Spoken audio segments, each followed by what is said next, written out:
అలాగే sir. Arvind Kejriwal, Delhi CM Arvind Kejriwal అయితే ఈ నెల 28 వరకు అయితే ఈడీ కస్టడీకి కేజ్రీవాల్ ఉన్నట్టు తెలుస్తోంది. అలాగే 10 రోజుల కస్టడీకి ఇవ్వాలని అయితే కోరినట్టు తెలుస్తోంది ఈడీ.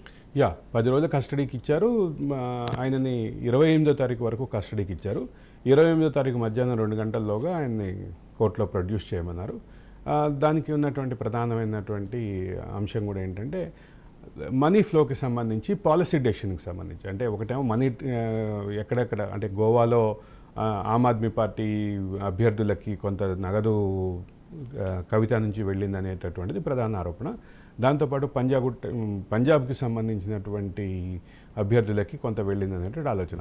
ఇక్కడ కీలకంగా గమనించాల్సింది ఏంటంటే కవిత పంపించిన ఈ డబ్బులు ఎక్కడి నుంచి వెళ్ళినాయి, అంటే ఎవరి నుంచి వసూలు చేసి అక్కడికి రూట్ చేశారు అనేది కూడా చర్చ జరుగుతుంది. మళ్ళీ ఇక్కడ తెలంగాణ రాజకీయాలు చర్చలోకి వస్తున్నాయి. తెలంగాణ రాజకీయాలు చర్చలోకి ఎందుకు వస్తున్నాయి అంటే తెలంగాణ రాజకీయాల నుంచి తెలంగాణలో వీళ్ళు అక్రమ మార్గంలో సంపాదించిన డబ్బుని అక్కడికి పంపించారనేది ఆరోపణ. ఆ ఆరోపణ నేపథ్యంలో అరవింద్ కేజ్రీవాల్ విషయంలోనూ మళ్ళీ తెలంగాణ రాజకీయాలు, తెలంగాణ అంశాలే చర్చలోకి వస్తున్నాయి. ఎక్కడ సంపాదించారు అనే దగ్గర ఒకటి తెలంగాణ లిక్కర్ పాలసీ ఆధారంగా తయారు చేశామని చెప్తున్నటువంటి ఢిల్లీ లిక్కర్ పాలసీ. ఈ రెండింటితో పాటు అసలు మిగతా మార్గాల్ని కూడా ఇప్పుడు ఈడీ ట్రాక్ చేసేటటువంటి అవకాశం ఉంది. సో ఈడీ విచారణ వేగవంతంగా చాలా తీవ్రమైనటువంటి వేగంతో జరుగుతున్నటువంటి ప్రస్తుత పరిస్థితుల్లో ఇప్పుడు అరవింద్ కేజ్రీవాల్ పరిస్థితి కానీ, కవిత పరిస్థితి కానీ, వీడిద్దరిని కలిపి కస్టోడియల్ విచారణ జరిగేటటువంటి పరిస్థితి కానీ, ఇటంతా ఇవన్నీ ప్రాబబిలిటీస్ అయితే ఉన్నాయి. ఇన్ని అవకాశాలు ఉన్నప్పుడు ఈ పరిస్థితిలో అరవింద్ కేజ్రీవాల్ కూడా ఇప్పుడప్పుడే బెయిల్ వచ్చేటటువంటి అవకాశం కనిపించట్లేదు. ఇది న్యాయవాద వర్గాల్లో జరుగుతున్నటువంటి చర్చ. స్వాతి, అలాగే సార్, ఇంకొక విషయం, నిన్న ఏం జరిగిందంటే అరవింద్ కేజ్రీవాల్ అరెస్టు నేపథ్యంలో అయితే ఆయన్ని భాజపా నేతలు అయితే కొంతమంది అతను రాజీనామా చేయాలంటే డిమాండ్ చేస్తున్నాయి.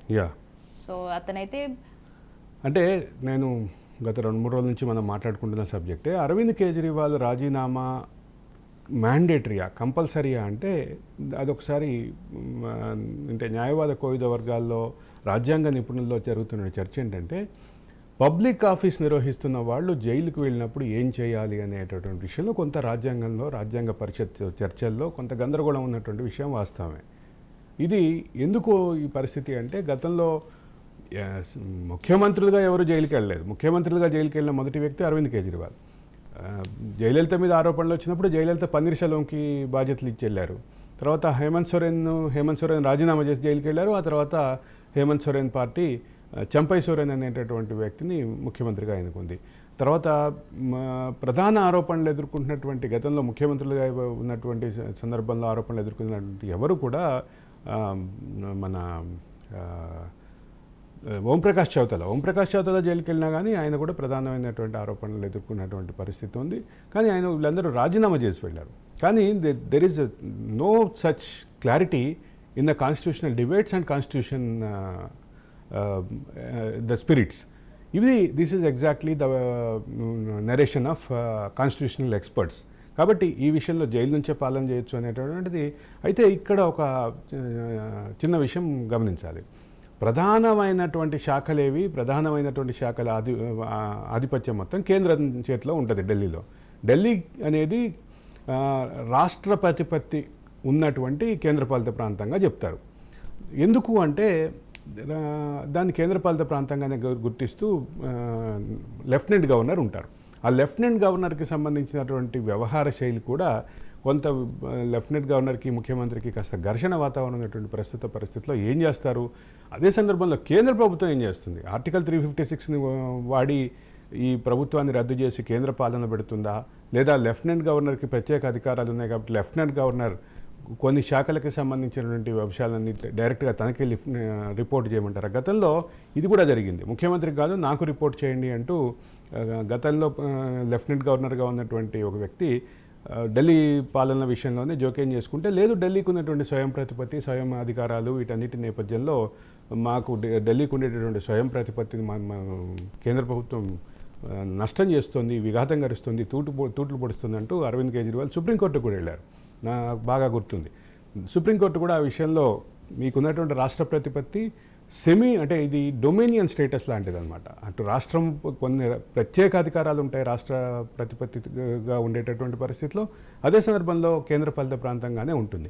పూర్తిగా హోంశాఖ అంటే రాష్ట్రానికి హోంమంత్రి ఉండరు, హోంశాఖ కూడా మొత్తం డీజీపీతో సహా మొత్తం పోలీసులు కేంద్ర హోంశాఖ ఆధ్వర్యంలో పనిచేస్తారు. అలాగే రెవెన్యూ శాఖ, ఢిల్లీకి రెవెన్యూ శాఖ ఉండదు. ఢిల్లీలో ఉండేటటువంటి ప్రభుత్వ భూమి మొత్తం కేంద్ర ప్రభుత్వ ఆధీనంలో ఉంటుంది. చివరికి అరవింద్ కేజ్రీవాల్ హాస్పిటల్స్ కడతానంటే కూడా కేంద్ర ప్రభుత్వం భూమి ఇవ్వక కంటైనర్లో హాస్పిటల్స్ పెట్టినటువంటి పరిస్థితి ఉంది.